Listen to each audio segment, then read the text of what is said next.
ایک بہن نے کویسچن کیا تھا کہ ایک کسی کی والدہ ہیں، وہ عدت میں ہیں، اب ان کی بچی کے ہاں کوئی ڈیلیوری وغیرہ کا معاملہ ہے، تو کیا ان کو بچی کی دیکھ بھال کرنے والا کوئی نہیں ہے، تو کیا یہ بیوہ اس بچی کے گھر آ سکتی ہیں اور پھر بچی کے چیک اپ وغیرہ کے لیے اس کے ساتھ جا سکتی ہیں یا نہیں؟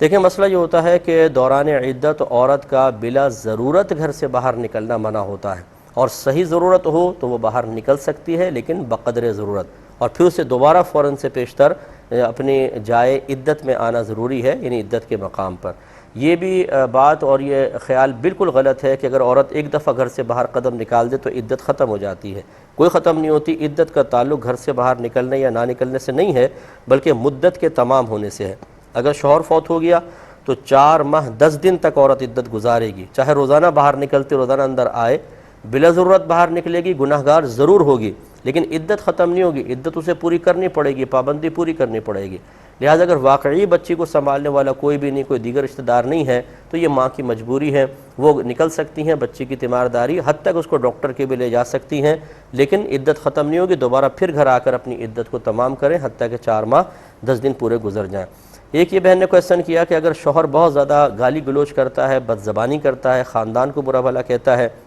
اور بیوی اس کو روک نہیں پاتی، تو کیا اس کو بنیاد بنا کر بیوی طلاق کا مطالبہ کر سکتی ہے یا نہیں کر سکتی؟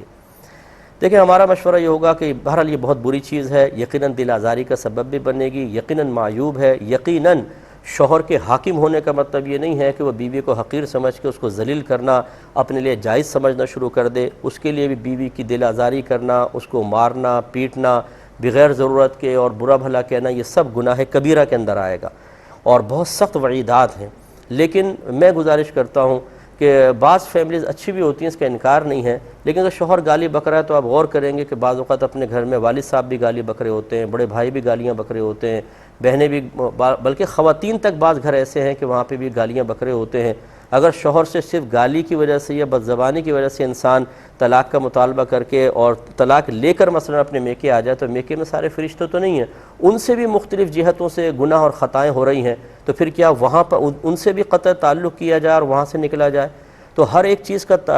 حل یہ نہیں ہے کہ انسان جہاں پر کوئی برائی ہو رہی ہو وہاں سے راہ فرار اختیار کرے، بلکہ سب سے افضل صورت یہ ہے کہ برائی کو ختم کرنے کی کوشش کریں، ختم نہیں کر سکتے تو صبر و تحمل کریں، اور خصوصاً اس طرح اب اگر یہ بہن نے مطالبہ طلاق کر لیا، شوہر نے طلاق دے بھی دی، کیا وہ ساری زندگی تجرد کی زندگی گزاریں گی اکیلی، یا دوسرے شخص سے شادی کریں گی؟ اور اگر دوسرے شخص سے شادی کی، فرض کر لیں اکیلی زندگی گزاریں، بہت مشکل ہے، اور دوسرے شخص سے اگر کر لی اور بالفرض وہ بھی بکورہ نکل آیا، تو وہ بھی اسی طرح مطلب انہی اوصاف حمیدہ کا معاذ اللہ حامل ہوا، تو پھر یا اس سے بھی طلاق کا مطالبہ؟ تو یہ طلاق کا مطالبہ یا طلاق لینا مسائل کا حل نہیں ہوتا ہے، اپنا گھر بسانا ہوتا ہے۔ اپنے بچوں کے لیے ایک ماں اگر اچھی رول ماڈل بننا چاہے تو اس کو چاہیے کہ وہ جس طرح بھی ہو سکے اپنے گھر کو نبھائے، کیونکہ طلاق یافتہ ہونے کا لیبل ہمارے معاشرے میں بہت برا سمجھا جاتا ہے اور اس سے بچوں پہ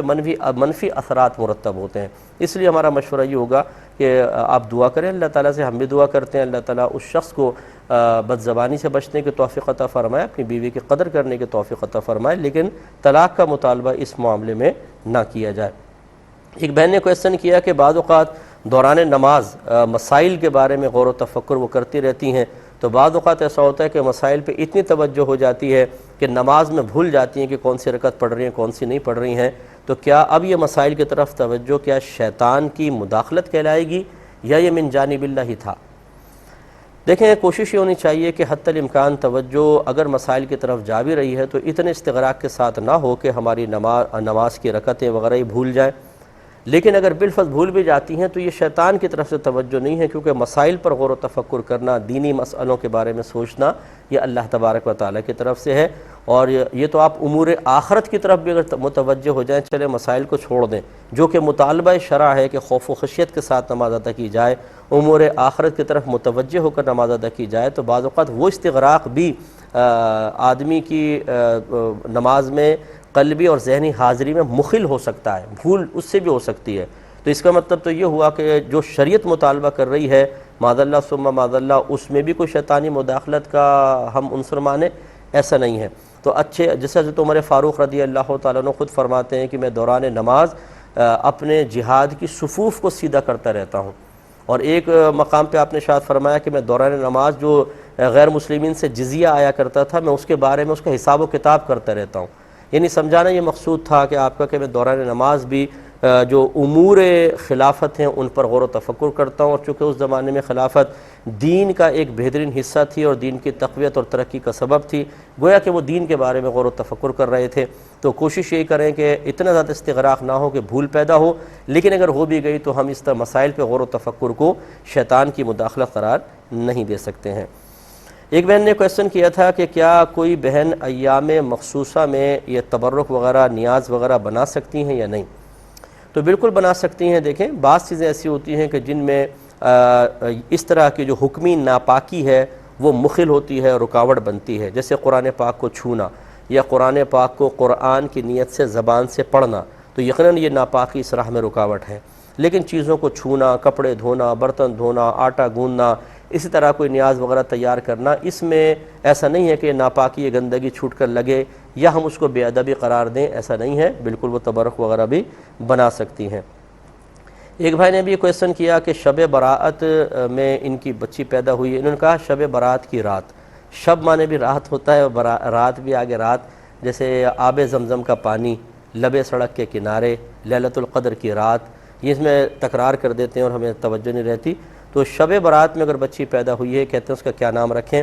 تو دیکھیے یہ راتوں کا، دنوں کا، منز کا، تاریخوں کا حساب و کتاب کرنا میں اس کو غلط نہیں کہہ رہا ہوں، لیکن ہمارے نبی کریم صلی اللہ علیہ وسلم کی حدیث یہ ہے کہ انبیاء علیہم السلام کے نام پر نام رکھو، ایک روایت میں فرمایا اچھوں کے نام پر نام رکھو۔ تو یہ تاریخوں کا حساب وغیرہ کروانا کوئی فرض یا واجب نہیں، غلط بھی نہیں کہہ رہا ہوں، کروانا چاہیں آپ کروا سکتے ہیں، لیکن آپ اچھوں کے نام پہ، صحابیات کے نام پہ اپنی بچیوں کا کسی بھی ایک صحابیہ کے نام پر رکھ لیں، انشاءاللہ برکت ہی ہوگی، بہترین برکت ہوگی۔ اور جو حساب کتاب لگوا کر بچوں کے نام رکھتے ہیں، دیانتداری سے سوچ لیجئے کہ کیا آپ تمام مصیبتوں سے محفوظ ہو گئے، بچے میں تمام اوصاف حمیدہ پیدا ہو گئے، بچے میں کوئی برائی پیدا نہیں ہوئی۔ یہ ہماری ایک مطلب نفسیاتی طور پر اپنے آپ کو مطمئن کرنے کا معاملہ ہوتا ہے، اور اس میں بعض اوقات ایسا ہوتا ہے کہ ہم شریعت پر، نبی کریم کے فرمان پر عمل پیرا ہونے کو ترک کر دیتے ہیں، ان چیزوں کے اندر ہم انوالو ہو جاتے ہیں۔ تو اچھوں کے نام پہ نام رکھیں، انشاءاللہ برکت ہوگی۔